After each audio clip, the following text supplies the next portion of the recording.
la propriété color et je vais demander d'appliquer notre couleur var, c'est le pink. Alors voilà, maintenant, alors j'ai trompé, je pense. Alors voilà, point nav link hover. OK. Alors, ah oui, j'ai oublié. Alors, voilà. Ici, c'est la même chose. Parce que, pourquoi?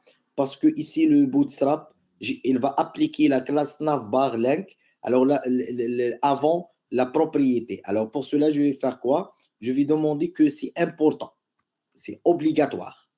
Ça veut dire que tu vas négliger la propriété de Bootstrap et tu vas appliquer, voilà. Maintenant, ça marche. Alors, quand je passe le curseur, alors automatiquement, le menu, il va, voilà, il va changer la couleur. Alors, voilà, ça, c'est la propriété hover en CSS. Alors, voilà, le menu va changer les propriétés.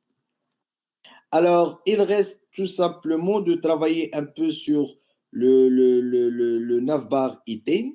OK, le navbar item. Alors, concernant le navbar item, je vais travailler sur le border. Alors, par exemple, je vais créer un border en bas pour les menus ici. Alors, voilà, pour cela, je vais demander la classe. Alors, point navbar. Alors, voilà, navbar. Voilà, pardon, nav item. Et je vais demander un border, bordure, mais en bas, un border button. Alors, je vais demander un border button de 0, par exemple, 5, un simple pixel. Voilà. Et je vais attribuer une solide, bien sûr, c'est le style solide. Et je vais donner un gris. Voilà. Alors, je vais faire copier-coller. Je vais donner un gris. Voilà.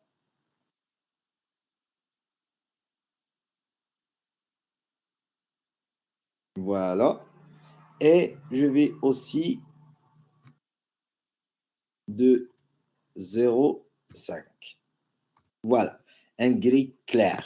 Alors voilà, comme ça, tout simplement, quand je suis dans le menu, alors voilà, nous avons tout simplement, le menu va changer la couleur et nous avons créé tout simplement un bouton ici en bas pour séparer tout simplement les menus. Alors voilà comment on a créé tout simplement un border bouton.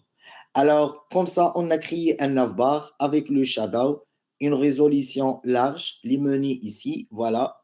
Alors, voilà les menus. Alors, voilà.